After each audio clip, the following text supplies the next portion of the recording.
It's been 23 years since the death of Moshood Kashimawo Abiola, but beyond his political influence and the annulled 1993 presidential election, we'll take a look at Abiola and his impact on sports, not only in Nigeria, but in Africa, where he was nicknamed the pillar of sports. We have more details in this report. 2019, the Abuja Stadium has been officially called the Moshood Abiola National Stadium. The magnificent sports complex was named after the political hero who also wrote his name in gold on the sands of Nigeria's sports chronicle. I can provide the money, I provide even the time. MKO Abiola was an extraordinary philanthropist who contributed in cash and kind to help the development of sports and athletes in Nigeria and beyond. His involvement earned him the award of Pillar of Sports in Africa in 1980, when the then African Sports Journalists Union (ASJU) conferred the honor on him. He was inducted into the African Football Hall of Fame in 1992, when he was honored by the Confederation of African Football (CAF) with an award of Order of Merit in gold. Abiola was someone whose activities cut across many spectrum of sports. Generally, he was not just a sponsor, he was also an enthusiast, in the sense that he was always attending sports events. MKO Abiola, during his lifetime, blazed the trail as a major financier for Nigerian sports.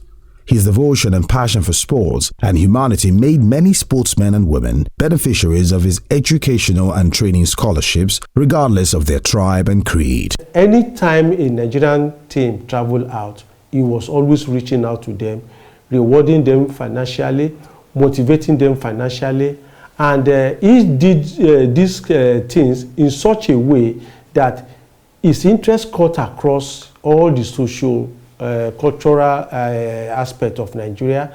He remains the only Nigerian to have run 3 football clubs: Concord FC, Lagos ITT Football Club, Lagos and Abiola Babes FC of Abeokuta, which became one of the most flamboyant football club sides in the history of football in Nigeria. My name connected with something, I want to see that it is very well done.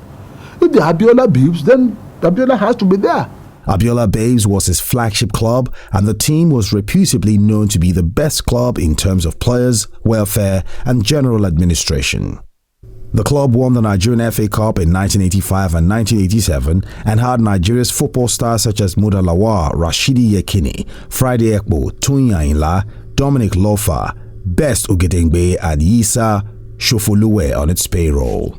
Before then, what we have in Nigeria were sectional football clubs, like the Shooting Stars, like the Rangers, like Bendel Insurance.